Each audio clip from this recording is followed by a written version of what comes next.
அனைவருக்கும் வணக்கம். உங்கள் கிறிஷோப் அகாடமியிலேருந்து வினிதா. இந்த வீடியோவில் பாருங்கள், நம்ம ஜனவரி 1லேருந்து 7 வரைக்கும் இருக்கக்கூடிய கரண்ட் அஃபேர்ஸை பார்க்க போகிறோம். நம்ம ஆல்ரெடி பார்த்திங்கன்னா டிசம்பர் மந்த் ஃபுல்லாகவே நம்ம கம்ப்ளீட் பண்ணிட்டோம்னு நினச்சிட்டு ரிவைஸ் பண்ணாமல் விட்டுறாதீங்க. நம்ம எந்த அளவுக்கு ரிவைஸ் பண்ணுறோமோ அந்தளவுக்கு இன்ஃபர்மேஷன் ஞாபகம் இருக்கும். நீங்கள் டைம் கிடைக்கும் பொழுது இல்லை நாமளாம் ஒன்று ஃபிக்ஸ் பண்ணிக்கணும். டைம் கிடைக்கும் பொழுதுன்னு பார்த்தா நமக்கு டைமே கிடைக்காது. நம்ம ஃபிக்ஸ் பண்ணிக்கணும், இந்த 1 வீக் 1 டைம் இவ்வளோ கரண்ட் அஃபேர்ஸை நம்ம ரிவைஸ் பண்ணணும் அப்படின்னு சொல்லிட்டு படித்ததை ரிவைஸ் பண்ணுறதுக்கு நம்ம ஒரு டைம் ஃபிக்ஸ் பண்ணால் மட்டும்தான் நம்மளால் ரிவைஸ் பண்ண முடியும். ஓகேங்களா? அதுக்கப்புறம் பார்த்தீங்கன்னா எல்லாருமே ஒரு டவுட் கேட்டிருந்தீங்க. அதாவது குரூப் 4 படிக்கிறவங்க டெலிகிராம் சேனலில் போடக்கூடிய அந்த கரண்ட் அஃபேர்ஸ் பேப்பர் கட்டிங்கையும் படிக்கணுமா அப்படின்னு சொல்லி கேட்டிருந்தீங்க. படிச்சுக்கோங்க. அதையே நம்ம கரண்ட் அஃபேர்ஸ் டெலிகிராம் சேனலில் டெய்லி நம்ம என்ன பண்ணிகிட்ருக்கோம்னா அன்னன்ன நியூஸ் பேப்பர்லேருந்து நம்ம போட்டுட்ருக்கோம். ஓகேங்களா? அந்த நியூஸை நீங்கள் ரீட் பண்ணிக்கோங்க. நீங்கள் செப்ரேட்டாக நோட்ஸ் எடுத்து எழுதி வைக்க வேண்டாம், மனப்பாடம் பண்ண வேண்டாம். ஆனால் நீங்கள் சும்மா இப்போ ஜென்ரலாக நியூஸ் கேட்பீங்கல்ல, அந்த மாதிரி நீங்கள் ரீட் மட்டும் பண்ணி வச்சுக்கோங்க. அப்போ நம்ம இந்த வீடியோ போடும் பொழுது இல்லை நோட்ஸ் கொடுக்கும் பொழுது அப்போ நீங்கள் நோட் பண்ணி வச்சுக்கலாம். ஏன்னா அதை ரீட் பண்ணாமல் நீங்கள் இதை பார்த்தீங்க அப்படின்னா ஏன் திடீர்னு நம்ம இதை சொல்கிறோம் அப்படிங்கிற மாதிரி ஏதோ மனப்பாடம் பண்ணுற மாதிரி ஆயிடக்கூடாது. அதுக்காக சொல்ல, அதை ரீட் பண்ணிட்டீங்கன்னா உங்களுக்கு இதை கேட்கும் பொழுது ஈஸியாக இருக்கும். ரீட் பண்ணும் பொழுது அது ஒரு ஃபஸ்ட் டைம் நீங்கள் படிக்கிற மாதிரி, சும்மா ஓரலாகவே ரீட் பண்ண போகிறீங்க, ஃபஸ்ட் டைம் படிக்க போகிறீங்க. 2வது டைம் நீங்கள் வீடியோ கேட்பீங்க, அது 2வது டைம் ரிவிஷன். 3வதாக என்ன பண்ணுவீங்க, வீடியோ பார்த்துட்டு நீங்கள் செப்பரேட்டாக அந்த நோட்ஸை பார்த்து நோட்ஸ் எடுப்பீங்க இல்லைங்களா, அப்போவே அது 3வது டைம் ரிவிஷன் அப்படிங்கிற மாதிரி ஆயிரும். ஏன்னா கரண்ட் அஃபேர்ஸுக்கு இன்னொரு டைம் திருப்பி நம்ம 3 டைம் இதிலே நீங்கள் ரிவைஸ் பண்ண மாதிரி ஆயிரும். புரிஞ்சுதுங்களா? அதுக்காக நீங்கள் இந்த மாதிரி ஃபாலோ பண்ணிட்டீங்க அப்படின்னா உங்களுக்கு ஈஸியாக இருக்கும். ஏன்னா ஃபஸ்ட் டைம் நீங்கள் படிக்கும்போது மனப்பாடம்லாம் எதுவுமே பண்ண போகிறது இல்லை, ஜஸ்ட்டு நீங்கள் சும்மா ரீட் பண்ண போகிறீங்க. எக்ஸாம் பாயிண்ட் ஆஃப் வியூவில் எதுவுமே கிடையாது, சும்மா கொடுத்துருக்குற நியூஸை மட்டும்தான் ரீட் பண்ண போகிறீங்க. 2வது டைம் மட்டும்தான் வீடியோ நல்லா லிசன் பண்ணிவிட்டு அதுக்கப்புறம் நம்ம நோட்ஸ் எடுக்க போகிறோம். புரிஞ்சுதுங்களா? இதை மாதிரி பண்ணிட்டிங்கன்னா உங்களுக்கு ஈஸியாக இருக்கும். ஆனால் குரூப் 1 படிக்கிறவங்க, குரூப் 2 படிக்கிறவங்க கண்டிப்பாக அந்த பேப்பர் கட்டிங்கை பார்த்து டெய்லி நோட்ஸ் எடுத்து வச்சுக்கணும். ஓகேங்களா? பாருங்கள், இன்றைக்கான கரண்ட் அஃபேர்ஸ் பார்க்கலாம். ஜனவரி 1 to 7க்கான கரண்ட் அஃபேர்ஸை பார்க்கலாம். பாருங்கள், ஸ்க்ரஃப் டைஃபஸ் அப்படிங்கிறது ஒரு பாக்டீரியல் தொற்று. சில டைமில் அந்த டிசீஸை கொடுத்துட்டு இது பாக்டீரியல் டிசீஸா இல்லை வைரல் டிசீஸா அப்படிங்கிற மாதிரி கொஷின் கேட்கலாம். புரிஞ்சுதுங்களா? அப்போ ஸ்க்ரஃப் டைபஸ் அப்படிங்கிறது என்னதுங்க, ஒரு வகையான பாக்டீரியா தொற்று. அப்போ பாக்டீரியா தொற்றுனா எந்த பாக்டீரியா அப்படின்னு பார்த்தீங்கன்னா ரிக்டசியா அப்படிங்கிற பாக்டீரியாவால் பாதித்த ஒட்டுண்ணிகள், பூச்சிகள், உயிரினங்கள் மனிதர்களை கடிக்கும் பொழுது மனிதர்களுக்கு இந்த தொற்று ஏற்படும் சொல்கிறாங்க. புரிஞ்சுதுங்களா? பாருங்கள், ரிக்டசியா அப்படிங்கிற பாக்டீரியாவால் பாதிக்கப்பட்ட ஒட்டுண்ணிகள், பூச்சிகள்லாம் மனிதர்களை கடிக்கும் பொழுது என்ன ஆகும்னா இந்த ஸ்க்ரஃப் டைபஸ் அப்படிங்கிற தொற்று ஏற்படும் சொல்கிறாங்க. புரிஞ்சுதுங்களா? அப்போ இதற்கான அறிகுறிகள் என்னன்னு பார்த்தீங்கன்னா காய்ச்சல், தலைவலி, உடல் சோர்வு மற்றும் தடிப்புகள், இதெல்லாம் தான் அறிகுறிகள்னு சொல்கிறாங்க. இது ஜென்ரலாக ரீட் பண்ணி வச்சுக்கோங்க. அப்போ யாருக்கு இந்த தொற்று ஏற்படும் பார்த்தீங்கன்னா, நம்ம சொல்லிட்ட முன்னாடி அந்த பாக்டீரியாவால் பாதிக்கப்பட்ட பூச்சிகள் கிடைக்கும் பொழுது, உயிரினங்கள் கிடைக்கும் பொழுது, அப்போ உயிரினங்கள் அதிகமாக எங்கே இருக்கும்? விவசாயம் செய்யக்கூடிய இடத்துல இருக்கும், புதர் நிறைய இருக்கிற இடத்துல இருக்கும், புதர் மண்டி கிடக்கிற இடத்துல இருக்கும், அப்புறம் வனப்பகுதியில் அதிகமாக இருக்கும்.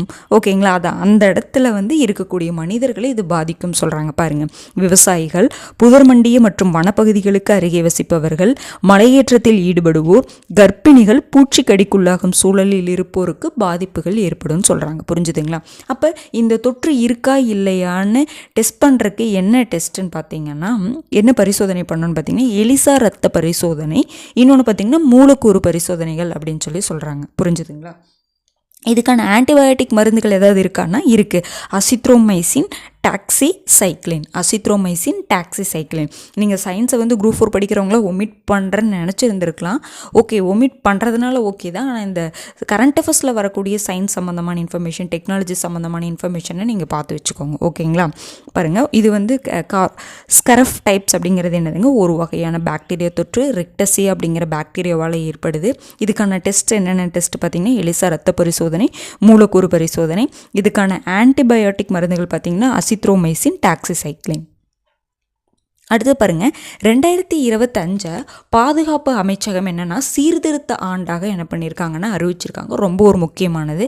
அது என்ன சீர்திருத்த ஆண்டு அப்படின்னு பார்த்தீங்கன்னா, இந்த முப்படைகள் இருக்குது பார்த்தீங்களா, இந்த விமானப்படை, கால்நடை, இராணுவப்படை சொல்கிறோம் இல்லைங்களா, விமானப்படை, இராணுவப்படை, கடற்படை, இந்த 3 படைகளையும் தொழில்நுட்ப ரீதியாக மேம்படுத்துவதற்காக இந்த ஆண்டை வந்து 2025 சீர்திருத்த ஆண்டாக மத்திய பாதுகாப்பு அமைச்சகம் என்ன பண்ணியிருக்காங்கன்னா அறிவிச்சிருக்காங்க. ஓகேங்களா. அடுத்தது பாருங்கள், உடல் உறுப்பு தானத்தில் நம்ம இந்தியாவிலேயே பார்த்திங்கன்னா தமிழகம் தொடர்ந்து வந்து ஃபஸ்ட்டு பிளேஸில் இருக்கிறதா சொல்கிறாங்க. அப்போ இதுக்காக உடல் உறுப்பு தானத்தை வந்து மக்கள் வந்து முன் வந்து கொடுக்கணும் அப்படிங்கிறதுக்காக தமிழகம் ஏதாவது ஸ்டெப் எடுத்திருக்காங்களான்னா எடுத்திருக்காங்க. 2023 செப்டம்பர் 23 அப்போ என்ன பண்ணியிருப்பாங்கன்னா தமிழக முதல்வர் ஒன்று அறிவிச்சிருப்பாங்க. என்னன்னு பார்த்தீங்கன்னா, உறுப்பு தானம் செய்பவர்களின் உடலுக்கு அரசு சார்பில் மரியாதை செலுத்தப்படும் அப்படின்னு சொல்லியிருப்பாங்க. அப்போ இந்த அரசு சார்பில் மரியாதை செலுத்தப்படும் சொல்லும் பொழுது சில பேர் ஒரு ஆர்வமாக முன் வருவாங்க பார்த்தீங்களா, அதற்காக. ஆனால் அதற்கு முன்னாடியே வந்து உடல் உறுப்பு தானத்தில் நம்ம ஃபஸ்ட்டு இருந்துட்டு தான் இருந்தோம். அந்த அறிவிப்பு வர்றதுக்கு முன்னாடி கூட உடல் உறுப்பு தானத்தில் தமிழகம் ஃபஸ்ட் பிளேஸில் தான் இருந்தாங்க. ஓகேங்களா.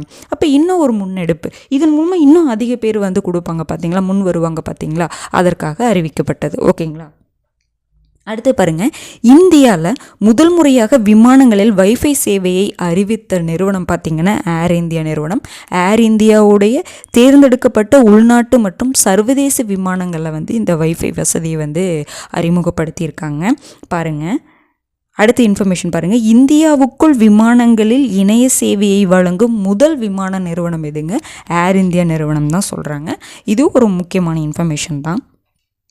அடுத்து பாருங்கள், இது வந்து புக் நேம் பாருங்கள், ஜம்மு காஷ்மீர் மற்றும் லடாக் த்ரூ தி ஏஜஸ் அப்படிங்கிற இது வந்து ஒரு புக்கை வந்து ரிலீஸ் பண்ணியிருப்பாங்க. இதில் என்ன இன்ஃபர்மேஷன் இருக்குதுன்னு பார்த்தீங்கன்னா, ஜம்மு காஷ்மீர் மற்றும் லடாக்கின் 3000 ஆண்டுகளுக்கும் மேலான வரலாற்றை உள்ளடக்கிய என்ன பண்ணியிருப்பாங்க 7 பிரிவாக அதை பிரித்து புக்கு வந்து ரிலீஸ் பண்ணியிருக்காங்க. பார்த்துக்கோங்க. ஓகேங்களா. த்ரூ தி ஏஜஸ் அப்படின்னு சொல்லிட்டு. அடுத்து பாருங்கள், ஃபிடே உலக பிளிட்ஸ் செஸ் போட்டி. இப்போ பார்த்தீங்கன்னா சர்வதேச செஸ் சம்மேளனம் சார்பில் அமெரிக்காவில் நியூயார்க் நகரில் உலக ரேபிட் மற்றும் ஃப்ளிட்ஸ் செஸ் சாம்பியன்ஷிப் போட்டி நடந்துச்சு. ஓகேங்களா. அதில் உலக ரேபிட் பிரிவில் பார்த்திங்கன்னா இந்தியாவுடைய மூத்த வீராங்கனை ஹொனேரு ஹம்பி அவர்கள் வந்து சாம்பியன் பட்டம் வாங்கியிருப்பாங்க. இது ரொம்ப முக்கியமான இன்ஃபர்மேஷன். அது இன்னொன்று பார்த்திங்கன்னா அந்த ஃப்ளிட்ஸ் பிரிவு இருக்குது பார்த்திங்களா, அதில் ஆர் வைஷாலி, தமிழகத்தைச் சேர்ந்த ஆர் வைஷாலி அவங்க வந்து வெண்கலம் வாங்கியிருப்பாங்க. இது ரெண்டையும் பார்த்து வச்சுக்கோங்க. ஆர் வைஷாலி வந்து ஃப்ளிட்ஸ் சாம்பியன்ஷிப்பில் வெண்கலம் வாங்கியிருக்காங்க. ரேபிட் சாம்பியன்ஷிப் போட்டியில் ஹொனேரு ஹம்பி பார்த்தீங்க அப்படின்னா சாம்பியன் பட்டம் வாங்கியிருப்பாங்க. புரிஞ்சுதுங்களா. அடுத்து பாருங்கள், வேலைவாய்ப்பு விகிதம் 2014 to 2023 இந்த காலகட்டத்தில் பார்த்திங்கன்னா 36% அதிகரிச்சிருக்குன்னு சொல்கிறாங்க. 64.33 கோடி வேலைவாய்ப்புகள் உருவாயிருக்குதுன்னு சொல்கிறாங்க. இதில் பாருங்கள், இதில் வேளாண் துறை வந்து 19% வளர்ச்சி, உற்பத்தி துறை 15% வளர்ச்சி, சேவைத்துறை 36% வளர்ச்சி. அப்போ அதிகமாக வளர்ச்சி கண்டது எதுன்னு பார்த்தீங்கன்னா சேவைத்துறை தான். சேவைத்துறையில் தான் வேலைவாய்ப்பு வந்து அதிகமாக வளர்ச்சி அடைஞ்சிருக்கு அப்படிங்கிற மாதிரி சொல்கிறாங்க. இது ஜஸ்ட் நீங்கள் பார்த்து வச்சுக்கோங்க. ஓகேங்களா. இது வந்து பொருளாதாரத்தில் ஏன் அப்படின்னா எக்கனாமிக்ஸ் யூனிட் 9 இந்த பாயிண்ட்ஸை நம்மளை கேட்குறக்கு வாய்ப்பு இருக்குது. பார்த்து வச்சுக்கோங்க. சேவைத்துறையில் அதிகமான வளர்ச்சி இருக்குது. அடுத்தது பாருங்கள், இதுவும் ரொம்ப ஒரு முக்கியமான இன்ஃபர்மேஷன் பாருங்கள். நடுநிலை பள்ளி படிப்பை இடைநிற்றலே இல்லாமல் முடிக்கிறதுல தமிழகம் வந்து 100%, ஓகேங்களா, 100% அதை அடைஞ்சிருக்காங்க அப்படிங்கிற மாதிரி சொல்கிறாங்க. இடைநிற்றலே இல்லாமல் கம்ப்ளீட் பண்ணிடுறாங்க நடுநிலை பள்ளி அப்படிங்கிற மாதிரி சொல்கிறாங்க. புரிஞ்சுதுங்களா. இது யார் ஆய்வு செஞ்சுருப்பாங்கன்னா மத்திய அரசின் கல்வித்துறை சார்பில் வந்து ஆய்வு மேற்கொண்டிருப்பாங்க. அதில் பார்த்திங்கன்னா நடுநிலை பள்ளி படிப்பு வரையில் மாணவர்கள் இடைநிற்றலே இல்லாமல் தொடர்ந்து படிப்பதாக தமிழகத்தை வந்து என்ன பண்ணியிருப்பாங்கன்னா பாராட்டி இதில் சொல்லியிருப்பாங்க. அப்போ இதற்கு எத்தனை நம்ம தமிழகத்தில் இப்போ கல்விக்காக எத்தனை ஸ்கீம்ஸ் இருக்குது, நம்ம எத்தனை பார்த்துருப்போம். எண்ணும் எழுத்தும் திட்டம், ஓகேங்களா. எண்ணும் எழுத்தும் திட்டம் வந்து அந்த கொரோனா டைமில் வந்து அந்த கற்றல் இடைவெளியை வந்து குறைக்கணும் அப்படிங்கிறக்காக என்ன பண்ணியிருப்பாங்கன்னா எண்ணும் எழுத்தும் திட்டம். அதுக்கப்புறம் பார்த்திங்கன்னா வானவில் மன்றம், வானவில் மன்றம்னு என்னதுங்க, அந்த அறிவியலுக்கும் கணிதத்துக்கும் ஃபோக்கஸ் பண்ணி அதில் அடிப்படை பயிற்சி வந்து கொடுக்கறது, அது இது பண்ணாங்க. அதுக்கப்புறம் அந்த எண்ணும் எழுத்தும் திட்டத்துக்கு கீழேயே பார்த்திங்கன்னா வானவில் மேடைன்னு சொல்லிட்டு ஒன்று அமைச்சிருப்பாங்க. அப்போ அந்த வானவில் மேடை அப்படிங்கிறது என்னது அப்படின்னா, மாணவர்கள் வந்து என்ன பண்ணலாம் அப்படின்னா, தான் மேடைனா அவங்களுக்கு ஒரு மேடை அமைச்சு கொடுக்கறது. ஓகேங்களா, அதாவது அத்தனை பேர் கூடி இருக்கக்கூடிய இடத்துல வந்து தைரியமாக பேசுறது, அந்த மாதிரி சின்ன வயசுலேருந்தே வந்து அவங்கள பழக்கப்படுத்தி கொடுக்கறது. ஓகேங்களா, அந்த மாதிரி ப்ரைவேட் ஸ்கூல்ஸில் அதெல்லாம் இருக்குது. ஆனால் கவர்மெண்ட் ஸ்கூல்ஸில் இந்த மாதிரி முன்னெடுப்புகள் அப்படிங்கிறது ஒரு பெரிய நல்ல ஒரு முன்னேற்றம் தான். அதுக்கப்புறம் பார்த்திங்க அப்படின்னா காலை உணவு திட்டம், இது ரொம்ப முக்கியமான ஒரு திட்டம் இல்லைங்களா. காலை உணவு திட்டம், மதியத்துலேயே உணவு கொடுக்குறாங்க. எல்லாமே அவங்களுக்கு தேவையான ஸ்கூல் ட்ரெஸ்ஸஸ் இது எல்லாமே தெரிஞ்சிருக்குன்னு நினைக்கிறேன். அவங்களுக்கு படித்தா மட்டும் போதும் அப்படிங்கிறத தான், புரிஞ்சுதுங்களா. அந்த மாதிரி நிறைய ஸ்கீம்ஸ் வந்து கல்வி சார்ந்த முன்னெடுப்புகள். இப்போ நடுநிலை பள்ளி வரைக்கும் இதனாலேயே என்ன பண்ணுவாங்கன்னா இடைநிற்றலே இல்லாமல் எல்லாரும் படிப்பாங்க பார்த்தீங்களா. அதுக்கப்புறம் உயர்கல்விக்காகவும் இப்போ நிறைய ஸ்கீம்ஸ் இருக்குது பார்த்தீங்களா. தமிழ் புதல்வன் திட்டம் இருக்குது. தமிழ் புதல்வன் மாணவர்களுக்கு 1000 ரூபா வந்து கொடுக்கறது. அதுக்கப்புறம் பார்த்திங்கன்னா புதுமை பெண் திட்டம், மாணவிகளுக்கு 1000 ரூபா கொடுக்கறது, உயர்கல்வியில் சேரக்கூடிய மாணவிகளுக்கு. இது எல்லாமே வந்து நம்ம படிச்சிருப்போம். ஓகேங்களா, அதனால் சும்மா நான் ஜென்ரலாக சொல்கிறேன். அப்போ இதன் மூலமாக இன்னும் நிறைய கல்வி சார்ந்த முன்னெடுப்புகள்லாம் வந்து இப்போ இது அதாவது இப்போ என்னென்னா தமிழகம் வந்து இடைநிற்றலே இல்லாமல் வந்து இது வந்து நம்ம மெயின்ஸில் கூட இந்த மாதிரி கொஷின்ஸ் கேட்கலாம் இல்லைங்களா. இடைநிற்றலே இல்லாமல் பார்த்திங்கன்னா தமிழகத்தில் வந்து பள்ளி படிப்பை வந்து முடிக்கிறாங்க அப்படின்னா இதற்கான காரணங்கள், இதற்காக அரசு கொண்டு வந்த திட்டங்கள் என்ன அப்படிங்கிற மாதிரி கொஷின்ஸ்லாம் நம்மளை கேட்கலாம்ல. அப்போ நீங்கள் என்ன படிக்கணும், அந்த திட்டங்கள்லாம் நமக்கு தெரியணும் இல்லையா. அப்போ நீங்கள் அதை பார்த்து வச்சுக்கோங்க, புரிஞ்சுதுங்களா. இது ப்ரிலிம் பாயிண்ட்லேயும் ரொம்ப முக்கியம்தான், ப்ரிலிமினரி பாயிண்ட்லேயும் முக்கியம்தான், மெயின்ஸ் பாயிண்ட்லேயும் வந்து நமக்கு ரொம்ப முக்கியமான இன்ஃபர்மேஷன் தான். ஓகேங்களா, அப்பப்போ வரக்கூடிய ஸ்கீம்ஸை நீங்கள் எந்த குரூப் 1 குரூப் 2 குரூப் 4 யாராக இருந்தாலுமே சரி ஸ்கீம்ஸை வந்து கண்டிப்பாக பார்த்து வச்சுக்கணுங்க, புரிஞ்சுதுங்களா. அடுத்தது பாருங்கள், தியான்சந்த் கேல் ரத்னா விருது 2024 4 பேர்த்துக்கு கொடுத்துருப்பாங்க. யாருன்னு பாருங்கள். டி குகேஷ் அவங்க வந்து செஸ், ஹர்மன்பிரீத் சிங் வந்து ஹாக்கி. ஓகேங்களா, இது வந்து ஒரு விளையாட்டு விருது. இதில் தியான்சந்த் கேல் ரத்னா விருது இந்த வருஷம் 2024 4 பேர்த்து கொடுத்துருக்காங்க. டி குகேஷ் வந்து செஸ், ஹர்மன்பிரீத் சிங் வந்து ஹாக்கி, பிரவீன்குமார் பார்த்திங்கன்னா பாரா தடகளம், மனு பாக்கர் பார்த்திங்கன்னா துப்பாக்கி சுடுதல். ஓகேங்களா, பார்த்து வச்சுக்கோங்க யார் எந்தெந்த ஸ்போர்ட்ஸில் வந்து இருக்காங்க அப்படிங்கிறத தெரிஞ்சு வச்சுக்கணும். 4 பேர்த்துக்கு கொடுத்துருக்காங்க, பார்த்து வச்சுக்கோங்க. அடுத்து பாருங்கள், அர்ஜுனா விருது வந்து 32 பேர்த்துக்கு கொடுத்துருப்பாங்க. ஓகேங்களா, அதில் தமிழகத்தை சேர்ந்த 32 பேர்த்தையும் நம்ம பார்க்கணுன்ட்டு இல்லை, நம்ம தமிழகத்தை சேர்ந்து யாராவது வாங்கியிருக்காங்களா அப்படின்னு பார்த்துக்கோங்க. துளசிமதி, நித்யஸ்ரீ, மனிஷா இவங்க 3 பேருமே பார்த்திங்கன்னா பேரா பேட்மிண்டன். இந்த டைம் பார்த்திங்கன்னா அர்ஜுனா விருது நிறைய பேர்த்த வந்து இந்த பேரா ஸ்போர்ட்ஸில் அதிலிருந்து நிறைய பேர்த்து எடுத்திருக்காங்க, புரிஞ்சுதுங்களா. அதை பார்த்து வச்சுக்கோங்க. அடுத்து பாருங்கள், காசநோய் பார்த்திங்கன்னா தமிழகத்தில் காசநோய் அச்சுறுத்தல 2.16 கோடி பேர் இருக்காங்கன்னு சொல்கிறாங்க. 2025க்குள் முற்றிலும் வந்து இந்த காசநோயை ஒழிக்கணும் அப்படிங்கிற ஒரு இலக்காக வச்சுட்டு தமிழகம் வந்து செயல்பட்டு இருக்காங்க, பார்த்துக்கோங்க. காசநோயை வந்து எந்த ஆண்டுக்குள் ஒழிக்கணும்னு சொல்லிட்டு தமிழ்நாடு வந்து இலக்கு நிர்ணயிச்சிருக்காங்க அப்படிங்கிறதையே பார்த்துக்கோங்க. அடுத்தது பாருங்கள், HMPV தீநுண்மி, ஹியூமன் மெட்டானிமோ வைரஸ் அப்படின்னு சொல்லுவோம். இப்போ சைனாவில் வந்து இந்த நோய் பரவுது. இதை பார்த்துட்டு எல்லாருமே வந்து நிறைய வந்து வதந்திகளும் பரவுது. ஆனால் உண்மை என்னென்னா இது ஒரு சாதாரண பருவ காலத்தில் வரக்கூடிய ஒரு சாதாரண நோய் தான், புரிஞ்சுதுங்களா. இது வந்து கரோனா மாதிரி ரொம்ப மிகப்பெரிய பாதிப்பை ஏற்படுத்தக்கூடிய நோய் இல்லை அப்படின்னு சொல்லிட்டு வேர்ல்டு ஹெல்த் ஆர்கனைசேஷனாக இருக்கட்டும், மருத்துவர்களாகட்டும் எல்லாருமே வந்து சஜஸ்ட் பண்ணியிருக்காங்க. இது நார்மலாக பரவக்கூடிய ஒரு நோய் தான், புரிஞ்சுதுங்களா. பருவகால நோய்னு நம்ம சொல்லுவோம். பாருங்கள், சீனாவில் வேகமாக பரவி வருவதாக சொல்கிறாங்க. இதனுடைய டெஃபினேஷன், ஏதாவது எக்ஸ்ப்ளனேஷன் மட்டும் பார்த்துக்கோங்க. ஹியூமன் மெட்டானிமோ வைரஸ் அப்படின்னு சொல்லுவாங்க. ஓகேங்களா, சாதாரண சளியை ஏற்படுத்தும் பிற தீநுண்மையை போன்றது அப்படிங்கிற மாதிரி தான் சொல்கிறாங்க. ஓகேங்களா, இளம் வயதினர் மற்றும் முதியோருக்கு காய்ச்சல், தொண்டைவலி, உடல்வலி அறிகுறிகள் இதெல்லாம் இருக்குன்னு சொல்லுவாங்க. ஓகேங்களா, அவ்வளோதான். இது அதனுடைய எக்ஸ்பான்ஷன் பார்த்து வச்சுக்கோங்க. சீனாவில் அதிகமாக பரவி வருது அப்படிங்கிறதையும் நீங்கள் தெரிஞ்சு வச்சுக்கோங்க. ஓகேங்களா. அடுத்தது பாருங்கள், 18வது பிரவாசி பாரதிய மாநாடு எங்கே நடந்திருக்குன்னா ஒடிசா புவனேஸ்வரத்தில் வந்து இந்த மாநாடு நடந்துச்சு. ஓகேங்களா. அப்போ அந்த இதில் பார்த்திங்கன்னா பிரவேசி பாரதிய சம்மான் விருது வந்து கொடுப்பாங்க. இது யாருக்கு கொடுக்குறாங்கன்னு பார்த்திங்கன்னா வெளிநாடு வாழ் இந்தியர்களுக்கு இந்திய அரசால் வழங்கப்படக்கூடிய உயரிய கௌரவம் தான் என்னதுங்க இந்த பிரவாசி பாரதிய சம்மான் விருது. சில டைம் கொஷின்ஸ்லாம் பார்த்திங்கன்னு வச்சுக்கோங்களேன், இந்த விருது யார் கொடுக்குறா அப்படிங்கிற மாதிரி கொஷின்ஸ் கூட வருது. யாருக்கு கொடுக்குறா அப்படிங்கிறத தாண்டி யார் கொடுக்குறா அப்படிங்கிற கொஷின்ஸும் வருது, பார்த்து வச்சுக்கோங்க. ஓகேங்களா. இதில் நிறைய பேர்த்துக்கு கொடுத்துருப்பாங்க, எல்லாமே தேவையில்லை. ஓகேங்களா. இந்த மாதிரி இப்போது விருதுனா ஒருத்தர் கொடுக்குறாங்க, 2 பேர்த்துக்கு கொடுக்குறாங்கன்னா அதையெல்லாம் நம்ம பார்த்து வச்சுக்கலாம். ஒரு 5-6 பேர்த்துக்கு கொடுப்பாங்க. ஓகேங்களா. அதெல்லாம் நம்ம படிக்க வேண்டியது கிடையாது. அடுத்து பாருங்கள், அஜய்குமார் பல்லா.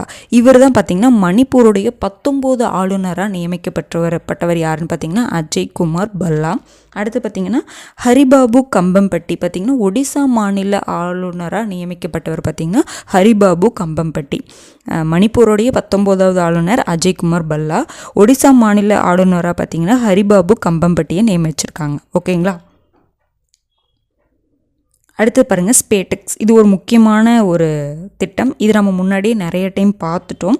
இந்த ஸ்பேடெக்ஸ் அப்படிங்கிறது என்னென்னா விண்ணில் விண்கலன்களை ஒருங்கிணைக்கும். இந்த திட்டத்தின் மூலமாக விண்ணில் விண்கலன்களை என்ன பண்ண போகிறாங்கன்னா ஒருங்கிணைக்கும் கூடிய பணிகள் வந்து நடைபெற்றுருக்கு. ஓகேங்களா. இந்த ஸ்பேடெக்ஸ் அப்படின்னு சொல்லிட்டு ஸ்பேஸ் டாக்கிங் எக்ஸ்பெரிமெண்ட் அப்படின்னு சொல்லுவாங்க. இதன் மூலமாக 2 விண்கலன்களை ஸ்பேடெக்ஸ் ஏ ஸ்பேடெக்ஸ் பி, இது நம்ம முன்னாடியே பார்த்தது தான். ஓகேங்களா. ஸ்பேடெக்ஸ் ஏ ஸ்பேடெக்ஸ் பி அப்படின்னு சொல்லிட்டு 2 விண்கலன்களை டிசம்பர் 30, 2024 அந்த டேட்டு வருஷம் ரொம்ப முக்கியம். டிசம்பர் 30, 2024 ஆந்திர மாநிலம் ஸ்ரீஹரிகோட்டாவில் ஸ்பேடெக்ஸ் ஏ ஸ்பேடெக்ஸ் பி அப்படிங்கிற 2 விண்கலன்களை PSLV C60 ராக்கெட் மூலமாக யார் அனுப்புகிறா? இஸ்ரோ அனுப்புகிறோம். ஓகேங்களா. இதுதான் பார்த்தீங்கன்னா இது என்ன சொல்லுவாங்கன்னா PSLV C60 ராக்கெட் திட்டம் அப்படின்னு சொல்கிறாங்க. புரிஞ்சுதுங்களா. அதை பார்த்து வச்சுக்கோங்க. இது என்ன சொல்லுவாங்கன்னா ஸ்பேடெக்ஸ் திட்டம் அப்படின்னு கூட சொல்லலாம், பார்த்து வச்சுக்கோங்க. ஸ்பேடெக்ஸ் இரட்டை விண்கல திட்டம் அப்படின்னும் சொல்லலாம். ஓகேங்களா. இது என்ன சொல்கிறாங்கன்னா இந்த PSLV C60 ராக்கெட் திட்டம் ஸ்ரீஹரிகோட்டாவில் இருந்து முன்னெடுக்கப்பட்ட 99வது செயல் திட்டம். இது எத்தனையாவது செயல் திட்டம் அப்படிங்கிறத பார்த்துக்கோங்க. PSLV C60 மூலமாக அனுப்புகிறாங்க. இது அதாவது இந்த ஸ்ரீஹரிகோட்டாவிலிருந்து முன்னெடுக்கப்பட்ட 99வது செயல் திட்டம் சொல்கிறாங்க. ஓகேங்களா. இது நம்ம முன்னாடியே பார்த்தது தான். இது என்னதுன்னா நம்ம ஸ்பேஸில் வந்து இந்திய விண்வெளி ஆய்வு மையத்தை நம்ம ஸ்பேஸில் அமைக்க போகிறோம். பாரதிய அந்தரிக்ஷா ஸ்டேஷன் அப்படின்னு சொல்லிட்டு 2035ஆம் ஆண்டுக்குள்ளே நம்ம அமைக்கிறதா வந்து இந்தியா தனக்கு சொந்தமாக ஒரு விண்வெளி ஆய்வு மையத்தை அமைக்கிறதா முடிவு பண்ணியிருக்கோம். ஓகேங்களா. அந்த ஆய்வு மையத்துக்கு பேர் தான் என்னதுங்க பாரதிய அந்தரிக்ஷா ஸ்டேஷன் அப்படின்னு சொல்லிட்டு. ஓகேங்களா. அப்போ உடனே அமைச்சிட முடியுமா? கிடையாது. அதற்கான பணிகளில் வந்து நம்ம இப்போ பண்ணிகிட்ருக்குறோம். அந்த பணிகளில் ஒரு பகுதி தான் என்னன்னு பார்த்தீங்கன்னா இந்த விண்கலன்களை ஒருங்கிணைக்கக்கூடிய திட்டம். ஓகேங்களா. இப்போ ஸ்பேடெக்ஸ் ஏபி அப்படிங்கிற 2 விண்கலனை வந்து மேலே அனுப்பிச்சு என்ன பண்ணுவாங்கன்னா அந்த 2 விண்கலன்களை ஸ்பேஸில் ஒருங்கிணைப்பாங்க, ஜாயின் பண்ணுவாங்க. அப்போ அந்த மாதிரி ஜாயின் பண்ணும் பொழுது என்ன பண்ணிக்கலாம்னா அதில் நம்ம சக்ஸஸ் அடைஞ்சிட்டோம் அப்படின்னா என்னதுன்னா இப்போது ஒருங்கிணைக்கும் பொழுது என்ன ஆகுன்னா ஒரு விண்கலனத்தை ஒரு மனிதர்களை இப்போ நம்ம விண்ணுக்கு அனுப்புகிறோன்னு வச்சுக்கோங்களேன். அப்போது ஒரு விண்கலனில் இருந்து இன்னொரு விண்கலனுக்கு மனிதர்கள் மாறிக்கலாம். அதே மாதிரி எரிபொருள் ஏதாவது தேவைப்பட்டுச்சு அப்படின்னா ஒரு விண்கலனில் இருந்து இன்னொரு விண்கலனுக்கு என்ன பண்ணிக்கலாம்? எரிபொருளை டிரான்ஸ்ஃபர் பண்ணிக்கலாம். புரிஞ்சுதுங்களா. அதற்காக தான் இந்த ஒருங்கிணைக்கும் பணிகள் வந்து அவசியமாக்கப்படுது. ஓகேங்களா. ககன்யான் திட்டத்தின் மூலமாக நம்ம மனிதர்களை விண்வெளிக்கு அனுப்ப போகிறோம். புரிஞ்சுதுங்களா. அப்போ அந்த மாதிரி திட்டத்துக்கெலாம் இந்த விண்கலன்கள் ஒருங்கிணைப்பு அப்படிங்கிற திட்டம் அதை வந்து நம்ம அதில் சக்ஸஸ் ஆகணும். புரிஞ்சுதுங்களா. அதற்காக தான் இந்த மாதிரி பணிகள்லாம் பண்ணிகிட்ருக்காங்க.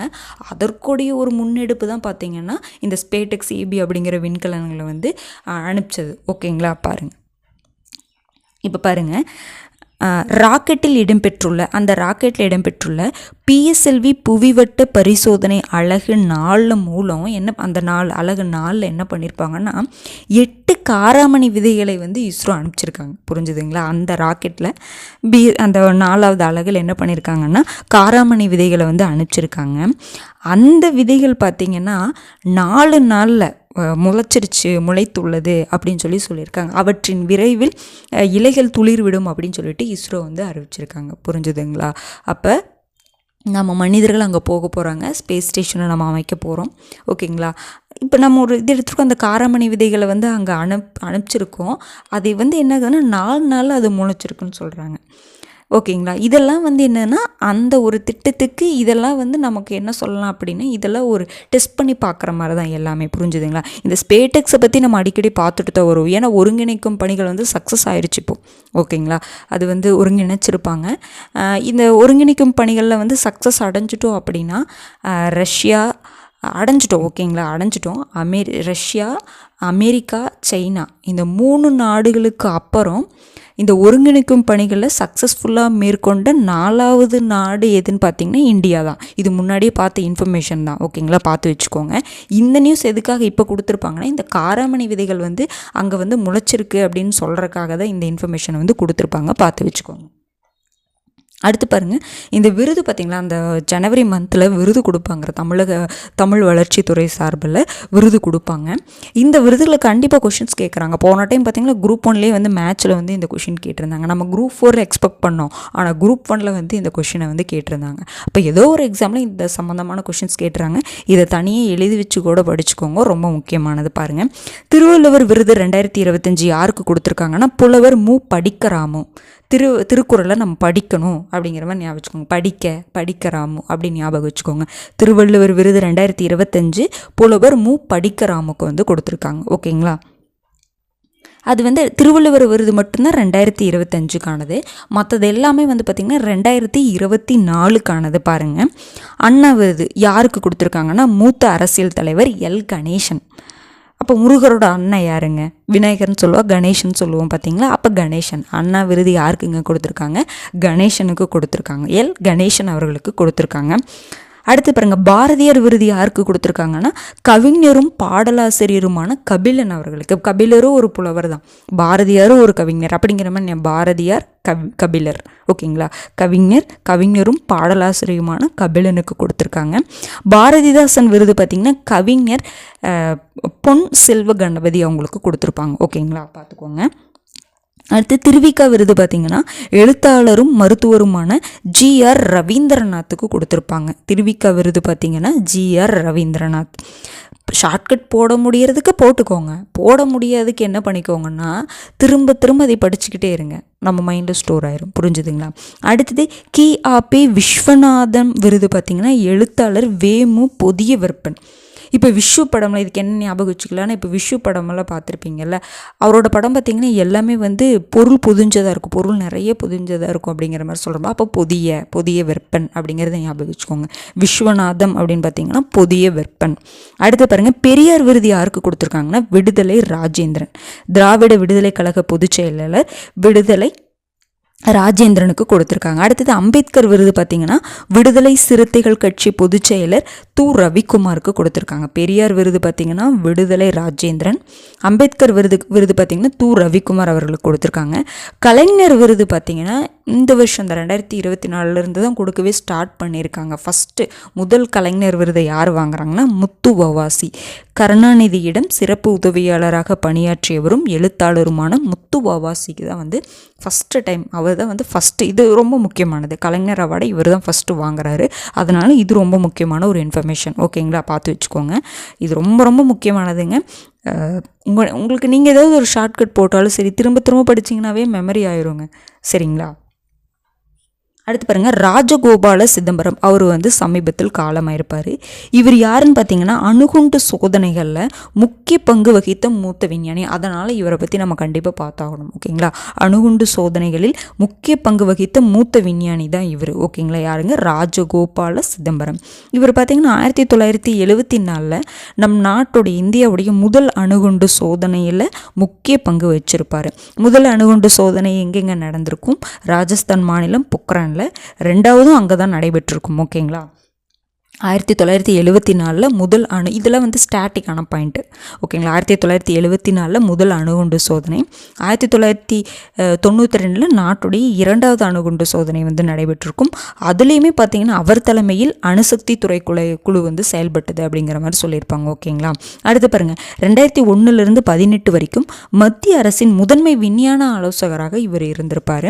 இது ஏன்னா இவர் அணுகுண்டு சோதனையில் வந்து பங்கு வகித்ததுனால மேபி இந்த கொஷின் கேட்கறதுக்கு வாய்ப்பு இருக்குது. ஓகேங்களா, அடுத்து பாருங்கள் அஞ்சிகாட் பாலம். இது என்னன்னு பார்த்தீங்கன்னா ஜம்மு காஷ்மீர் கட்ரா டு அந்த பனிகால் வழித்தடத்தில் இந்த அஞ்சிகாட் பாலம் வந்து கட்டியிருக்காங்க. பேர் ஞாபகம் வச்சுக்கோங்க.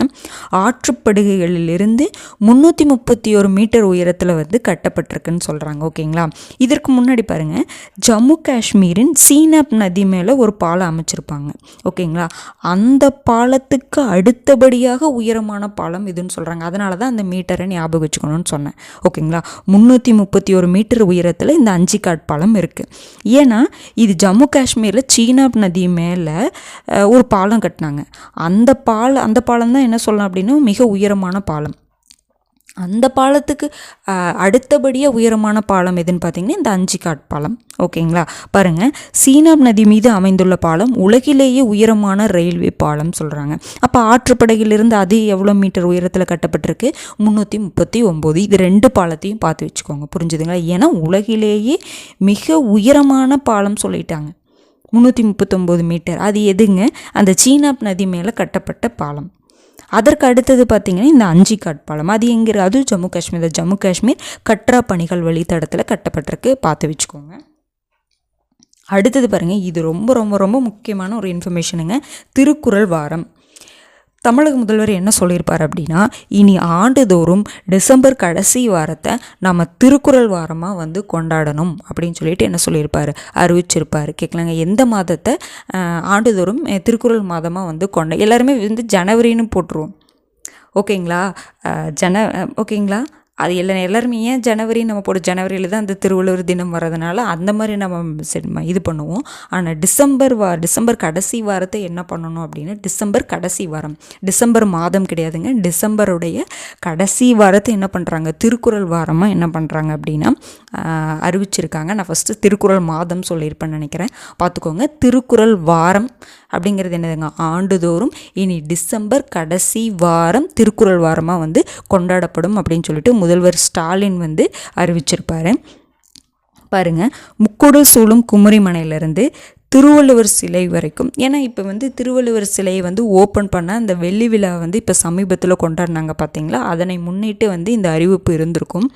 அப்போ அந்த குமரிமுனையிலிருந்து திருவள்ளுவர் சிலை போகிறக்கு படகு சவாரி வசதியை மேம்படுத்துவதற்காக 3 புதிய பயணிகள் படகுகள் வாங்க போகிறத சொல்லியிருப்பாங்க. இதில் முக்கியமான பாயிண்ட் என்னென்னா அந்த 3 புதிய பயணிகள் படகுகளுக்கு யார் யார் பெயர் வைக்கிறாங்கன்னு பாருங்கள். Kamarajar, marshal Nesamani, G U. காமராசரை பற்றி படிச்சிருப்பீங்க. மார்ஷல் நேசமணி கன்னியாகுமரி சம்பந்தமான அந்த குமரி எல்லை போராட்டம், குமரிக்காக அந்த எல்லை போராட்டத்திலேருந்து ஈடுபட்டிருப்பார். அதுதான் அந்த மார்ஷல் நேசமணி. அதுக்கப்புறம் பார்த்திங்கன்னா ஜியு போப். இவங்க 3 பேருக்கு பேரை அந்த புதிய பயணிகள் படகுக்கு வந்து பெயர் வைக்க போகிறதா சொல்லியிருக்காங்க. ஓகேங்களா, பார்த்து வச்சுக்கோங்க. அடுத்து பாருங்கள் குவாட் அப்படிங்கிறது இது வந்து நமக்கு குவாட்னா முன்னாடி ஏற்படுத்தப்பட்ட ஒரு அமைப்பு தான். இந்த குவாட் அமைப்பில் எந்தெந்த நாடுகள் உறுப்பினராக இருக்காங்கன்னா இந்தியா, ஆஸ்திரேலியா, ஜப்பான், அமெரிக்கா. பார்த்து வச்சுக்கோங்க, இந்தியா, ஆஸ்திரேலியா, ஜப்பான், அமெரிக்கா. இந்த அமைப்பு எதற்கு இப்போ ஆரம்பிக்கலைங்க, முன்னாடியே ஆரம்பிச்சிட்டாங்க. இது ஜஸ்ட்டு வந்து அந்த இப்போ வந்து அமெரிக்கா வந்து நிறைய வந்து அவங்களுடைய கொள்கை வந்து எல்லா நாடுகளுக்கு எதிராக இருக்குது, புரிஞ்சுதுங்களா? அந்த மாதிரி அவங்க பண்ணுறாங்க. என்னென்னா இப்போ அமெரிக்கா பார்த்திங்க அப்படின்னா கனடாவை தன்னுடைய 51வது மாகாணமாக வந்து எடுக்கணும் அப்படிங்கிற மாதிரி நினச்சிட்டு இருக்காங்க. டொனால்ட் ட்ரம்ப் வந்து நிறைய வந்து விஷயங்கள் அதெல்லாம் சொல்லியிருப்பார். அதுக்காக வந்து சொல்லியிருப்பாங்க, குவாட்ல அமைப்பில் இருக்கக்கூடிய ஒரு நாடு வந்து அமெரிக்கா, அவங்களே வந்து இந்த மாதிரிலாம் வந்து இன்னொரு நாடை வந்து ஆக்கிரமிக்கணும்னு நினைக்கிறாங்க அப்படிங்கிற மாதிரி ஒரு நியூஸ் கொடுத்துருப்பாங்க. அதுக்காக இது கொடுத்துருந்தாங்க. ஓகேங்களா, பாருங்கள், இந்தியா இதுக்காக தான் நான் உங்களை நியூஸ் வந்து ஒரு ஓரலாக ரீட் பண்ணிக்க சொன்னேன். ஓகேங்களா, பாருங்கள், இந்தியா, ஆஸ்திரேலியா, ஜப்பான், அமெரிக்கா வந்து இருக்காங்க. இந்தியா பசிபிக் பிராந்தியத்தில் அமைதி, நிலையான தன்மை, வளமை இருக்க வேண்டும் அப்படிங்கிற தொலைநோக்கு பார்வையில் தான் வந்து இந்த குவாட் அமைப்பு வந்து தொடங்கப்பட்டது.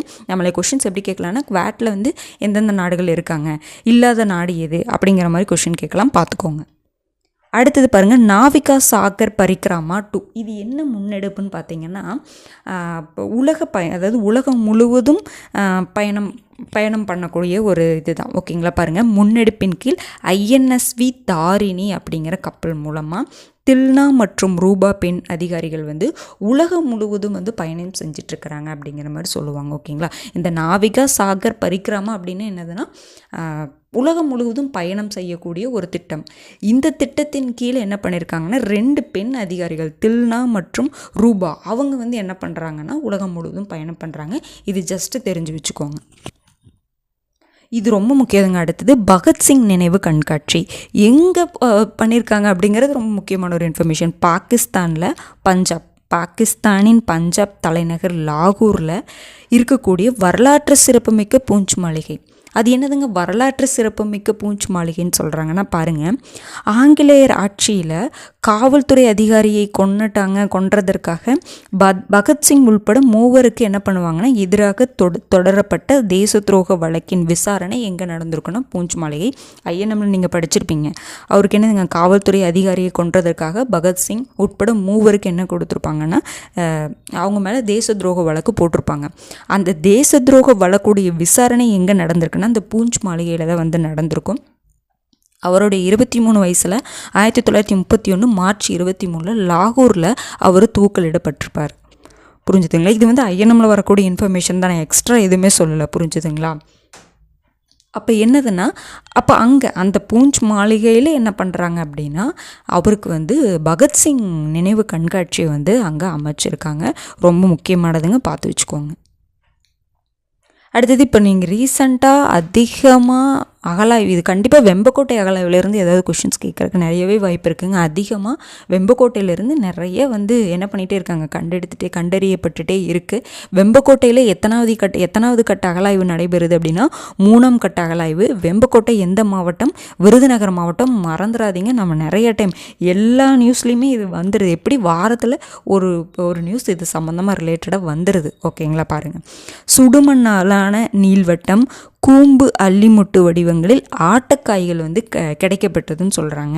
அந்த ஆட்டக்காய்களில் பார்த்திங்கன்னா, அந்த அல்லிமுட்டு வடிவங்கள் இருக்கக்கூடிய அந்த ஆட்டக்காய்களில் தயாரித்தவருடைய கைரேகையும் படிஞ்சிருக்கு அப்படிங்கிற மாதிரி சொல்கிறாங்க. இது ரொம்ப ஒரு முக்கியமான இன்ஃபர்மேஷனுங்க, பார்த்துக்கோங்க.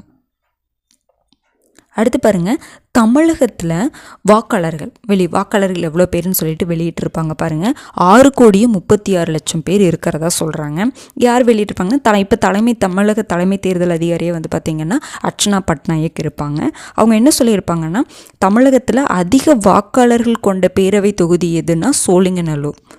ஓகேங்களா, அந்த வேல்யூ பார்த்துக்கோங்க, 6,90,958. இது ஜஸ்ட்டு பார்த்துக்கிட்டிங்கன்னா போதும். குறைந்த வாக்காளர்கள் கொண்ட பேரவை தொகுதி பார்த்திங்கன்னா கீழ்வேலூர், 1,76,505. சில டைம் இந்த வேல்யூ கூட கேட்பாங்க. ஏன்னா ஓரளவுக்கு பார்த்து வச்சுக்கோங்க, நம்ம அதிகமாக வேல்யூஸ் படிக்கிறது இல்லை, கம்மி முக்கியமானதுக்கெல்லாம் படித்து வச்சுக்கோங்க. ஓகேங்களா, ஒரு 2-3 டைம் இப்போ எடுத்தோன்னதை மனப்பாடம் பண்ணணும்னு நினச்சா நம்ம மைண்டில் நிற்காது, திரும்ப பார்க்கணும், அவ்வளோதான். புரிஞ்சுதுங்களா? இப்போ நீங்கள் தெரிஞ்சுக்கொண்டு சோழிங்கநல்லூர் வந்து அதிக வாக்காளர்கள் கொண்ட பேரவை தொகுதி, கீழ்வேலூர் பார்த்திங்கன்னா குறைந்த வாக்காளர்கள் கொண்ட பேரவை தொகுதி, அவ்வளோதான். ஓகேங்களா, அடுத்தது பாருங்கள், முதலமைச்சரின் தாயுமானவர் திட்டம். இது பட்ஜெட்டில் வந்து அறிவிச்சிருப்பாங்க. தமிழக பட்ஜெட் 2024 to 2025 தமிழக பட்ஜெட்டில் அறிவிச்சிருப்பாங்க. இந்த தாயுமானவர் திட்டம் எதற்கானதுங்க? வறுமை ஒழிப்புக்கான ஒரு திட்டம். அதை நீங்கள் ஞாபகம் வச்சுக்கோங்க. பாருங்கள், இப்போது 2019 to 2021 5ஆம் கட்ட தேசிய குடும்ப நல ஆய்வு முடிவுகள் வந்து வெளியிட்டிருப்பாங்க. அந்த முடிவுகளை என்னென்னா, அந்த முடிவுகளின் அடிப்படையில் நீதி ஆயோக் அமைப்பு வந்து அறிக்கை வெளியிட்டிருப்பாங்க. ஓகேங்களா, தேசிய குடும்ப நல ஆய்வு முடிவுகள் வெளியிட்டிருப்பாங்க. அந்த அறிக்கையின்படி நிதி ஆயோக் என்ன பண்ணியிருப்பாங்கன்னா ஒரு அறிக்கையை வெளியிட்டிருப்பாங்க. அதில் தமிழகம் பன்முக வறுமை குறியீடுகளின் கீழ் அதில் பார்த்திங்கன்னா 2.2% வந்து ஏழைகள் வந்து தமிழகத்தில் இருக்காங்க. மற்ற இதிலெல்லாம் கம்பேர் பண்ணும் பொழுது நம்மளதில் வந்து வறுமை அப்படிங்கிறது குறைவாக இருக்குன்னு தான் சொல்கிறாங்க. புரிஞ்சல 2.2% தான் இருக்காங்க அப்படின்னு சொல்லியிருப்பாங்க. இது தேசிய சராசரியே பார்த்திங்கன்னா 14.96, நம்ம 2.2 தான் இருக்கோம். புரிஞ்சுதுங்களா? அப்படிங்கும் பொழுது நம்ம வறுமை கோடுல இருக்கக்கூடிய மக்கள் வந்து வறுமை கோட்டுக்கு கீழே இருக்கக்கூடிய மக்கள் வந்து நம்ம தமிழகத்தில் வந்து குறைவாக தான் இருக்கும். அப்போ 2.2% இருக்காங்க. அதையும் நம்ம இன்னும் வந்து முற்றிலும் ஒழிக்கணும், வறுமையை முற்றிலும் ஒழிக்கணும் அப்படிங்கிற ஒரு நோக்கத்தில் தான் தாய்மானவர் திட்டமாக கொண்டு வந்திருப்பாங்க. அவ்வளோதான். புரிஞ்சுதுங்களா? பாருங்கள், அடுத்த 2 ஆண்டுகள் வறுமையை முற்றிலும் ஒழிப்பதற்காக இறுதி முயற்சியாக இந்த தாயுமானவர் திட்டத்தை அனௌன்ஸ் பண்ணியிருப்பாங்க. அப்போ தாயுமானவர் திட்டம்னாவே வறுமை ஒழிப்பு தான். வறுமை முற்றிலும் ஒழிப்பதற்காக. புரிஞ்சுதுங்களா? வறுமை ஒழிக்கிறது வேற, வறுமையை முற்றிலும் ஒழிக்கிறது வேற. பார்த்துக்கோங்க. அடுத்து பாருங்கள், இந்திய ரிசர்வ் வங்கியின் ஆய்வேடு. நம்ம தமிழ்நாட்டுடைய இப்போ நம்ம யூனிட் 9 கேட்கக்கூடிய கொஷின்ஸ் எவ்வளோ கேட்குறாங்க பார்த்தீங்களா? தமிழ்நாடு உடல் உறுப்பு தானத்தில் நம்ம ஃபஸ்ட்டில் இருக்கோம். அதுக்கப்புறம் பாருங்கள், அடுத்தது இந்த வறுமையை ஒழிப்பில் நம்ம 2.2% இருக்கோம். அது எல்லாம் பாருங்கள். அடுத்து பாருங்கள், இந்திய ரிசர்வ் வங்கியின் ஆய்வேடு. அவங்க வெளியிட்ட ஆய்வேட்டில் பாருங்கள், தொழிலாளர்களுக்கு அதிக வேலைவாய்ப்புகள் வழங்குவதில் தமிழ்நாடு ஃபஸ்ட்டில் இருக்கும். செகண்ட் பிளேஸ் வந்து மகாராஷ்டிரா, தேர்டு வந்து குஜராத். பார்த்துக்கோங்க, Tamil Nadu first, second Maharashtra, third வந்து குஜராத். அப்போ இதுலேயும் நம்ம ஃபஸ்ட்டு பிளேஸில் இருக்கோம். பார்த்துக்கோங்க. அடுத்து பாருங்கள், கலைஞரின் கனவு இல்லம் திட்டம். இது என்னதுங்க? கலைஞரின் கனவு இல்லம் திட்டம். இதுவும் பட்ஜெட்டில் அறிவிக்கப்பட்ட ஸ்கீம் தான். இதை நம்ம முன்னாடியே பார்த்துருப்போம். 2024 to 25 ஆண்டு தொடங்கி அடுத்த 6 ஆண்டுகளில் தலா 3 லட்சம் மதிப்பீட்டில் கிராமப்புறங்களில் 8 லட்சம், ஒவ்வொரு வீடு எவ்வளோ மதிப்புங்க, அதனோட வீட்டோட மதிப்பு 3 லட்சம் மதிப்பீட்டில் கிராமப்புறங்களில் 8 லட்சம் கான்கிரீட் வீடுகள் கட்டித்தர, குடிசை இல்லாத தமிழ்நாடு அப்படிங்கிற ஒரு இலக்கை நோக்கி தான் 8 லட்சம் குடிசை வீடுகளை மாற்றி அதை கான்கிரீட் வீடுகளாக வந்து அமைக்கிறது தான் இந்த திட்டத்துடைய நோக்கமே. அடுத்த 6 ஆண்டுகளில் ஒவ்வொரு வீட்டுக்கான வேல்யூ எவ்வளோங்க? 3 லட்சம்னு சொல்லுவாங்க. ஓகேங்களா? பார்த்துக்கோங்க. இப்போது இதுக்கு முன்னாடி வீடு வழங்கும் திட்டம் இருந்து தானே, 2010 கலைஞர் வீடு வழங்கும் திட்டம்னு இருந்திருக்கும். அதனுடைய ஒரு தொடர்ச்சி தான் அப்படிங்கிற மாதிரி இதை சொல்லியிருப்பாங்க. ஓகேங்களா? அதற்கு பதிலாக இது வந்திருக்கும். அவ்வளோதான். கலைஞர் வீடு வழங்கும் திட்டம் அப்படின்னு சொல்லிட்டு 2010 வந்து இது கொடுத்துருக்கோம், பண்ணிட்டு தான் இருந்திருப்பாங்க. அதில் ஒவ்வொரு வீட்டுக்கும் எவ்வளோ மதிப்பீடுங்க? 60,000 என்ற மதிப்பீட்டில் இருந்துச்சு. ஆனால் இன்றைக்கி பார்த்திங்கன்னா அந்த மதிப்பீடு எவ்வளோ வந்திருக்குன்னு பாருங்கள், 3 லட்சம் அப்படிங்கிற மாதிரி அதிகரிச்சிருக்கு. நாங்கள் வந்து இதில் இவ்வளோ அதிகரித்து நாங்கள் இது பண்ணியிருக்கோம் அப்படிங்கிற மாதிரி அவங்க சொல்லியிருப்பாங்க. புரிஞ்சுதுங்களா? அதுக்காக இந்த இன்ஃபர்மேஷன் தான். கலைஞர் வீடு வழங்கும் திட்டத்துடைய ஒரு என்ன சொல்லலாம் அப்படின்னா அதனுடைய ஒரு நீட்டிப்புன்னு கூட இதை நம்ம எடுத்துக்கலாம். புரிஞ்சுதுங்களா? கலைஞரின் கனவு இல்லம் திட்டம் அப்படின்னு சொல்லிட்டு பட்ஜெட்டில் வந்து அறிவிச்சிருப்பாங்க. ஒவ்வொரு வீட்டுக்கும் 3 லட்சம், அதை ஞாபகம் வச்சுக்கோங்க. ஓகேங்களா? மொத்தம் 8 லட்சம் கான்கிரீட் வீடுகள் கட்டித்தருவது தான் இந்த திட்டம் அடுத்த 6 ஆண்டுகளில். அடுத்து பாருங்கள், முதல்வரின் பெண் குழந்தைகள் பாதுகாப்பு திட்டம். ஏன்னா இது மாதிரி கொஷின்ஸில் கேட்குறாங்க. பெண் குழந்தைகள் பாதுகாப்பு திட்டம்லாம் நீங்கள் எக்ஸாம்ஸ் எழுதியிருந்தீங்கன்னா ஞாபகம் வச்சுருக்கோம், ஞாபகம் இருந்திருக்கும், கேட்டிருப்பாங்க. பாருங்கள், இது வந்து சேமிப்பு பத்திரம் மாதிரி கொடுப்பாங்க. ஓகேங்களா? இதில் எந்த நிறுவனம் பாருங்கள், தமிழ்நாடு மின்விசை நிதி நிறுவனத்தின் மூலம் சேமிப்பு பத்திரம் கொடுக்கப்படுது. ஓகேங்களா? இதில் பாருங்கள், ஒரு பெண் குழந்தைனா ரூபாய் 50,000, 2 பெண் குழந்தைகள்னால் தலா 2 பேர் ஆளுக்கு வந்து என்னென்னா 25,000 கொடுப்பாங்க. ஓகேங்களா? இந்த தொகை பார்த்திங்கன்னா இது வந்து சேமிப்பு பத்திரமா, நமக்கு அமௌண்ட்டை கொடுக்க மாட்டாங்க, சேமிப்பு பத்திரமா நம்மகிட்ட கொடுத்துருவாங்க. இந்த தொகை எப்போ நம்ம எடுத்துக்க முடியும்னா, அந்த குழந்தைக்கு 18 வயது நிறைவடைந்து, கண்டிஷன் பாருங்கள், 18 வயசு ஆயிருக்கணும், அதுக்கப்புறம் 10ஆம் வகுப்பு தேர்ச்சி பெற்றிருந்தால் மட்டுமே வட்டியுடன் நமக்கு அந்த பணம் எப்படி கிடைக்கணும்? வட்டியுடன் முதிர்வு தொகை நமக்கு கொடுக்கப்படும் சொல்கிறாங்க. இது தாங்க ரொம்ப முக்கியம். இந்த சேமிப்பத்திரம் எந்த நிறுவனத்தின் மூலமாக கொடுக்குறாங்க? தமிழ்நாடு மின்விசை நிதி நிறுவனத்தின் மூலமாக கொடுக்குறாங்க. ஒரு பெண் குழந்தை அப்படின்னா ரூபாய் 50,000, 2 பெண் குழந்தைகள் அப்படின்னா ஆளுக்கு ரூபாய் 25,000 கொடுப்பாங்க. சேமிப்பு பத்திரமாக மட்டும்தான் கொடுப்பாங்க, அமௌண்ட்டாக கொடுக்க மாட்டாங்க. அந்த அமௌண்ட் எப்போ கொடுப்பாங்கன்னா அந்த குழந்தைக்கு 18 வயது நிறைவடைஞ்சிருக்கணும், அதுக்கப்புறம் 10ஆம் வகுப்பு தேர்ச்சி பெற்றிருக்கணும். இங்கே அப்போ அந்த குழந்தை 10ஆம் வகுப்பு வரை எப்படி படிக்க வைப்பாங்க? எப்படி? இதெல்லாம் வந்து ஒரு கல்விக்காக எடுக்கப்பட்ட முன்னெடுப்பை கூட வச்சுக்கலாம். பெண்களுக்காகவும் கல்விக்காகவும் பெண் கல்விக்காக எடுக்கப்பட்ட முன்னெடுப்பாக கூட இதை நம்ம வச்சுக்கலாம். ஓகேங்களா? இது மெயின்ஸில் கூட இந்த மாதிரி பாயிண்ட்ஸ்லாம் நம்ம ஆட் பண்ணலாம், பார்த்துக்கோங்க.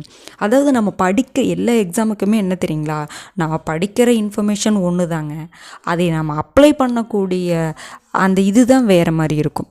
ஓகேங்களா? பாருங்கள், இன்னைக்கு அதாவது ஜனவரி 1 to 7 வந்து நம்ம ஃபுல்லாகவே பார்த்துட்டோம். ரொம்ப ரொம்ப சிம்பிளான இன்ஃபர்மேஷன் தாங்க, ஆனால் ரொம்ப முக்கியமான இன்ஃபர்மேஷன். இது நம்ம மெயின்ஸு கூட நான் சொன்ன மாதிரி மெயின்ஸுக்கு கூட நம்ம யூஸ் பண்ணலாம். இப்போ நியூஸ் பேப்பர் படிக்கிறோம், அதே நியூஸ் பேப்பர் தானே குரூப் 1 படிக்கிறாங்க, குரூப் 2 படிக்கிறாங்க, குரூப் 4 படிக்கிறாங்க. ஆனால் நம்ம அதை வச்சு நம்ம எப்படி படிக்கிறோம்? நம்ம குறைவான தகவல் தான் தெரிஞ்சிருக்கோம், அதை வச்சு நாம் எப்படி யூனிக்காக ஆன்சர் பண்ணுறோம் அப்படிங்கிறது அந்த இடத்துல இருக்குது. குரூப் 1 படித்தா நிறையா படிக்கணும், குரூப் 4 படித்தா கம்மியாக படிக்கணும் அப்படிங்கிறதுல இல்லை. படிக்கிறது எல்லாமே ஒன்று தான். நம்ம எழுதுறது, நம்ம அதை எப்படி யோசிக்கிறோம், நம்மளுடைய ஒப்பீனியன் என்ன அப்படிங்கிறதான் அந்த இடத்துல மாறுபடுமே ஒழிஞ்சு எல்லாமே ஒன்று தான். புரிஞ்சுதுங்களா? ரெகுலராக வந்து ரீட் பண்ணிக்கோங்க. டெலிகிராம் சேனலில் கரண்ட் அஃபேர்ஸ்க்கு டெலிகிராம் சேனல் இருக்குது. அதில் யாராவது ஜாயின் பண்ணாதவங்க இருந்தீங்க அப்படின்னா கீழே டிஸ்கிரிப்ஷனில் லிங்க் கொடுக்குறோம், கிளிக் பண்ணி ஜாயின் பண்ணிக்கோங்க. இதற்கான பிடிஎஃப் வந்து இந்த வீடியோவை டெலிகிராம் சேனலில் போஸ்ட் பண்ணுவோம். அந்த வீடியோக்கு கீழேயே அதற்கான பிடிஎஃப் இருக்கும், நீங்கள் டவுன்லோட் பண்ணி நோட் பண்ணி வச்சுக்கோங்க. முடிஞ்ச அளவுக்கு எழுதி வச்சுக்கோங்க. எழுதுறதுக்கு டைம் ரொம்ப எடுத்துக்காது கண்டிப்பாக. ஓகேங்களா? இப்போ நீங்கள் எழுதுறதுக்கு டைம் எடுத்துக்குதுன்னு எழுதாமல் விட்டுட்டிங்கன்னா ரிவிஷன் பண்ணாமல் தான் நம்ம போவோம். ரிவிஷன் பண்ணாமல் போனோம்னா கடைசியில் இந்த ஒரு மாதத்தில் உங்கள் கைப்பட ஒரு சின்ன நோட் கரண்ட் அஃபேர்ஸ்க்கு இருந்தால் மட்டும்தான் நம்மளால் ரிவைஸ் பண்ணுவோம். இல்லை பிடிஎஃபாகவே இருந்துச்சுன்னா நம்ம கண்டிப்பாக ரிவைஸ் பண்ண மாட்டோங்க. அதை நீங்கள் ஞாபகம் வச்சுக்கோங்க. என்ன படித்தாலும் ஒரு ஹிண்ட் மாதிரி நோட்ஸ் எடுத்து வச்சுக்கோங்க. அது இன்றைக்கி டைம் ஆகலாம், ஆனால் உங்களுக்கு அது எப்போவுமே மறக்காது. நம்ம நிறைய படிக்கலாம் ஒரு நாளைக்கு, ஆனால் அதை வந்து தெளிவாக படிக்கணும், மறக்காமல் படிக்கணும். புரிஞ்சுதுங்களா? அது மறக்கக்கூடாது. அதுக்கு நாம் என்ன நல்லா பண்ணணும், நிறைய படிக்கலாம், அதை வந்து கடைசி நேரத்தில் ரிவைஸ் பண்ண முடியுமா? முடியாதுல்ல. அப்போ நீங்கள் ஹிண்ட் மாதிரி எழுதி வச்சுக்கோங்க. புரிஞ்சுதுங்களா? நம்ம நிறைய படிச்சுட்டே இருக்கோம், நீங்கள் ஹிண்ட்டு பெருசாலாம் எழுத வேண்டாம், ஹிண்ட் மாதிரி எழுதி வச்சுக்கோங்க. இப்போ தாய்மானவர் திட்டமா, வறுமை ஒழிப்பு, அது 2.2%, தமிழகம் வந்து எந்த லெவல் 2.2%, அவ்வளோதான். இது எழுதுறதுக்கு எவ்வளோ நேரங்க ஆயிரப்போகுது? யோசிச்சு பாருங்கள். நீங்கள் ஒரு வீடியோ கொடுக்குறோமோ அது ஒரு பேஜுக்குள்ளே முடிக்கிற மாதிரி நீங்கள் நோட்ஸ் எழுதுங்க. அதுதான் நோட்ஸ் எடுக்கிறதுக்கு டைம் ஆகுது அப்படின்னா நமக்கு நோட்ஸ் எடுக்க தெரியலன்னு தான் அர்த்தம், உண்மையாலுமே. ஓகேங்களா? அப்போ நீங்கள் அது என்ன பண்ணணும்னா நம்ம ஷார்ட் எழுதணும். எவ்வளோ ஷார்ட் எழுத முடியுமோ அவ்வளோ ஷார்ட் எழுதுங்க. புரிஞ்சுதுங்களா? அப்போ நோட்ஸ் வந்து நம்ம படித்தா மட்டும்தான் நம்ம நோட்ஸ் எடுக்க முடியும். புரிஞ்சுதுங்களா? நல்லா வந்து நோட் பண்ணி வச்சுக்கோங்க. ரெகுலராக படிங்க. மற்ற சப்ஜெக்ட்டும் இம்பார்ட்டன்ஸ் கொடுங்க. கரண்ட் அஃபேர்ஸ் படிக்கும் பொழுது நீங்கள் என்ன பண்ணலாம் அப்படின்னா மற்ற சப்ஜெக்டையும் ரிவைஸ் பண்ணுற மாதிரி தான் இருக்கும். ரெகுலராக பார்த்துக்கோங்க. ஓகேங்களா? அடுத்த வீடியோவில் சந்திக்கலாம். நன்றி.